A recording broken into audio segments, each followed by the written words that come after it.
अस्सलाम वालेकुम। अबरार रशीद आपकी खिदमत में एक मरतबा फिर हाजिर है और हमेशा की तरह मेरी आपसे रिक्वेस्ट कि अगर अभी तक आपने मेरे चैनल को सब्सक्राइब नहीं किया तो इसे सब्सक्राइब कर लें और जो घंटी का बटन है उसको ज़रूर प्रेस कर दें। आपका बहुत बहुत शुक्रिया। मैं मुस्कुरा इसलिए रहा हूँ कि मुझे एक साहब ने बताया कि जनाब आप जब भी ये कहते हैं कि आप मेरे चैनल को सब्सक्राइब कर लें तो मैं रोज़ाना आपके चैनल को सब्सक्राइब करता हूं, तो इस पर मुझे हंसी आ गई। उसकी वजह यह है कि मैं साथ में ये भी कहता हूं कि अगर अभी तक आपने मेरे चैनल को सब्सक्राइब नहीं किया हुआ तो आप सब्सक्राइब कर लें। अगर आपने सब्सक्राइब किया हो आप फिर सब्सक्राइब के बटन पर हाथ रखेंगे तो वो अनसब्सक्राइब हो जाएगा। बहरहाल मैं सादगी पर मैं उनका मजाक नहीं उड़ाना चाहता, लेकिन फिर मैंने उनको समझाया। मैंने कहा ये आप एक मरतबा सब्सक्राइब करके छोड़ दें, जब मैं कहता हूँ आप बार बार ये अमल ना दोहराएं तो मेरे हक में ये बेहतर रहेगा। अलबत्ता ये आपको ये लतीफ़ा तो नहीं है, लेकिन ये दिलचस्प एक बात आपको बतानी थी कि आप भी बार बार सब्सक्राइब ना करें। बस एक मरतबा आपने सब्सक्राइब कर दिया तो ठीक है, लेकिन अगर पहली मरतबा आप मेरी वीडियो देख रहे हैं तो ज़रूर सब्सक्राइब करें। आपका बहुत बहुत शुक्रिया। मौजू है बड़ा संजीदा, लेकिन उसका आगाज़ मैंने मुस्कुराहट से या थोड़ी बहुत हंसी से, हल्की फुल्की बातचीत से किया। मौजू ये है कि इसराइल के एक कैबिनेट मिनिस्टर ने यानी इसराइल के एक वजीर ने इंकिशाफ किया है कि चंद दिनों के अंदर अंदर दो मजीद मुसलमान ममालिक इसराइल को तस्लीम करने का, इसराइल से तल्लुकात कायम करने का ऐलान कर सकते हैं। और उन्होंने इशारा ये दिया कि ये ऐलान अमेरिकी सदर डोनाल्ड ट्रंप की वाइट हाउस से रवानगी से पहले कर दिया जाएगा। आप सबको मालूम होगा, आपके इल्म में होगा कि डोनाल्ड ट्रंप 20 जनवरी को वाइट हाउस से जाएंगे और 20 जनवरी को वाइट हाउस के जो नए मकीन होंगे अमेरिकी सदर, वो जो बाइडन होंगे। इस बात का उन्होंने एक इस्राएली टेलीविज़न पर किसी प्रोग्राम में इंकशाफ किया कि दो इस्लामी ममालिक, मुसलमान मुल्क इसराइल को तस्लीम करने का ऐलान कर सकते हैं। एक इशारा उन्होंने ये दिया कि एक मुल्क का ताल्लुक मशरिक वस्ता से है, मिडल ईस्ट से है, बल्कि उन्होंने कहा कि गल्फ रीजन से है, खलीजी ममालिक में से एक मुल्क है। दूसरे मुल्क का उन्होंने इशारा ये दिया कि ये एक बहुत बड़ा इस्लामी मुल्क है, मशरिक में है, लेकिन ये पाकिस्तान नहीं है। अब ये एक पहेली है। अब ये पहेली मैंने अपने तौर पर कुछ मालूमात इकट्ठी की हैं। मैं किसी मुल्क पर इल्ज़ाम नहीं लगा सकता, मेरे पास कोई सबूत नहीं है। अब गल्फ कंट्रीज में अगर आप देखें, अच्छा उन्होंने साथ में ये भी कहा कि गल्फ कंट्रीज से जो मुल्क यानी खलीजी ममालिक में से जो मुल्क इसराइल को तस्लीम करने का ऐलान करेगा जल्द, उनमें सऊदी अरब नहीं है। यानी उन्होंने सऊदी अरब और पाकिस्तान का को मतलब इस लिस्ट से निकाल दिया कि सऊदी अरब और पाकिस्तान इसराइल को तस्लीम नहीं कर रहे। तो फिर गल्फ कंट्रीज में और कौन से ममालिक रह जाते हैं? तो मेरे भाइयों, यूएई ने, बहरीन ने पहले ही तस्लीम कर रखा है, कतर के ऑलरेडी इसराइल के साथ ताल्लुकात हैं। इसके अलावा अगर आप देखें तो ओमान ने जब यूएई और बहरीन ने इसराइल को तस्लीम करने का ऐलान किया था तो मुआहदे पर दस्तखत किए थे, तो ओमान ने इसको इंतहाई खुश आइंद करार दिया था और इसको एक मुस्बत डेवलपमेंट करार दिया था। तो दूसरा मुल्क हो सकता है कुवैत। 6 तो ये कुल ममालिक हैं जो जीसीसी के मेंबर्स हैं, तो या तो ये ओमान है या कुवैत है, और इन दोनों ममालिक में से कोई एक मुल्क जो है वो इसराइल को तस्लीम करने का ऐलान कर सकता है। अब उन्होंने इशारा दिया कि एक मुल्क जो जिसमें जो बड़ा मुसलमान मुल्क है और वो मशरिक में है। अब मशरिक में जो बड़े मुसलमान ममालिक हैं उनका नाम मैं आपको बता देता हूँ। पाकिस्तान को तो उन्होंने कहा कि पाकिस्तान इसराइल को तस्लीम नहीं करना। उसके बाद मैं आपको ये भी बताऊंगा कि जिन इस्लामी ममालिक ने अभी हाल ही में यानी मराकश ने और सूडान ने इसराइल को तस्लीम किया, उसकी वजूहात क्या हैं, वो भी बड़ी दिलचस्प है। मैं आपको बताऊंगा कि उन्होंने उजलत में, जल्दी में क्यों तस्लीम किया। अच्छा, अब आते हैं कि ये जो मशरिक में कौन सा ऐसा मुल्क है बड़ा इस्लामी मुल्क, यानी मुसलमानों की तादाद जहाँ पर काफ़ी ज़्यादा है। तो वो पाकिस्तान को अगर हम निकाल दें तो उसके बाद इंडोनेशिया है, मलेशिया है और बांग्लादेश है।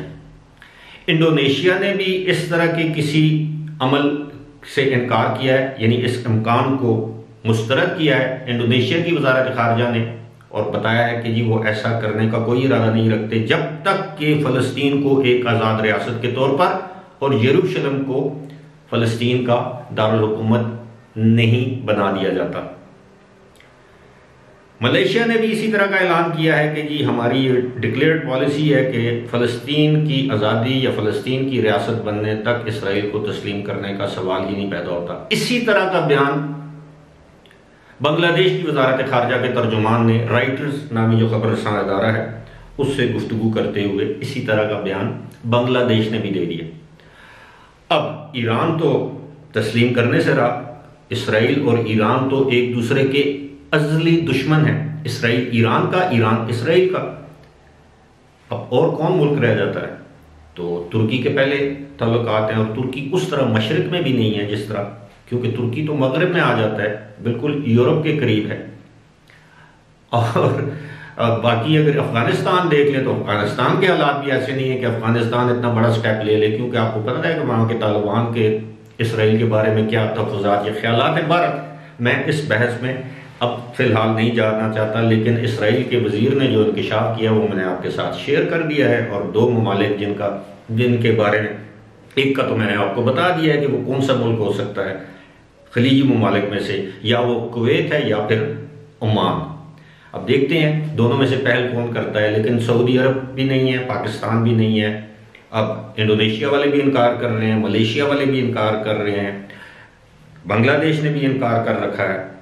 अब पता नहीं और कौन सा मुल्क है। बहरहाल ये मुहिमा, ये पहेली जो है वो जल्द हल हो जाएगी। अब मैं आपको बताता हूँ कि सूडान ने इसराइल को तस्लीम क्यों किया। आपको मालूम है कि सूडान ने 2 हफ्ते या 3 हफ्ते पहले सूडान ने इसराइल को तस्लीम करने का ऐलान किया था, और उसके बाद मराकश ने तकरीबन 1 हफ्ता पहले मराकश ने भी इसराइल को तस्लीम किया। अब सूडान ने क्यों किया? आपको मालूम है कि अमेरिका ने सूडान को ऐसे ममालिक की फहरिस्त में रखा हुआ है, लिस्ट में रखा हुआ है, जिन पर यह इल्ज़ाम है कि वो दहशतगर्दी की, आलमी दहशतगर्दी की पुष्टपनाही करते हैं, उसकी सपोर्ट करते हैं और उसको स्पॉन्सर करते हैं। ऐसे ममालिक में ईरान भी है, नॉर्थ कोरिया भी है, पहले लीबिया भी था, और लेकिन अब मैं बात कर रहा हूं सूडान की। यूएई ने सूडान को ये यकीन दिलाया था कि अगर सूडान इसराइल को तस्लीम कर ले तो अमेरिका उसको टेररिज्म स्पॉन्सर करने वाली रियासतों या ममालिक की फहरिस्त से निकाल सकता है, यानी सदर ट्रंप जाते जाते सूडान पर ये एहसान कर देंगे। आपको मालूम होना चाहिए कि जिस मुल्क को अमेरिका दहशतगर्दी की पुष्टपनाही करने वाले ममालिक की फहरिस्त में शामिल कर ले, उस मुल्क पर सैंक्शन लग जाती हैं, पाबंदियां लग जाती हैं। अमेरिका फिर दूसरे ममालिक को ऐसे ममालिक से ट्रेड, लेन देन, तजारत की इजाज़त नहीं देता। लिहाजा सूडान ने बेहतर समझा कि इसराइल को तस्लीम करने से उनके माली मुआशी हालात बेहतर होते हैं, तो चलो ये कड़वा खून पी लेते हैं। अब आप सोच रहे होंगे कि मराकश तो ऐसे ममालिक की फहरिस्त में नहीं था कि जो दहशतगर्दी की पुष्टपनाही कर रहे हों या उस फहरिस्त में हों। मराकश के ऊपर IMF का बहुत बड़ा कर्जा था, बहुत बड़ा बोझ था, लेकिन जब से मराकश ने इसराइल को तस्लीम करने का ऐलान किया है तो अब अंदरून खाना खुदा जाने छप्पर फाड़ कर कहीं से मराकश को इतने डॉलर्स मिल गए हैं कि अब उसने कहा है कि वो अब IMF के तमाम कर्जा अदा करने की पोजीशन में आ गया है। उससे पहले मराकश IMF के कर्जे पर डिफॉल्ट या नादहिंदा होने के करीब था। अब आप देख लें कि जिधर धौंस चलती है उधर धौंस चलाता है अमेरिका और इसराइल, जिधर धमकी चलती है वहां पर धमकी से काम लिया जाता है, जिधर पैसे की लालच चलती है उधर पैसा फेंका जा रहा है, जिधर इन्वेस्टमेंट सरमायाकारी का लॉलीपॉप चलता है वहां इन्वेस्टमेंट और सरमायाकारी का लॉलीपॉप दिया जा रहा है। और आप मेरा इशारा बड़ी अच्छी तरह समझ रहे होंगे। अब सूरत हाल ये है कि एक एक करके 57 इस्लामी ममालिक में से मेरा ख्याल है इस वक्त 7 के करीब या 8 ऐसे इस्लामी ममालिक हैं जिनके इसराइल के साथ ताल्लुकात कायम हो चुके हैं। मिस्र है, उर्दन है, तुर्की है, कतर है, यूएई है, बहरेन है, सूडान है, मराकश है। ये 8 ममालिक इनके तो डिक्लेयर्ड ताल्लुकात हैं और कुछ ममालिक ऐसे हैं जो दरपर्दा इसराइल के साथ राब्ते में हैं और ऐसे मौके की तलाश में है कि कोई ऐसा मौका बने जिस मौके को गनीमत जानते हुए वो इसराइल के साथ बातचीत या ताल्लुकात का ऐलान करें। फिलहाल इसी के साथ मुझे दीजिए इजाज़त। खुदा हाफिज।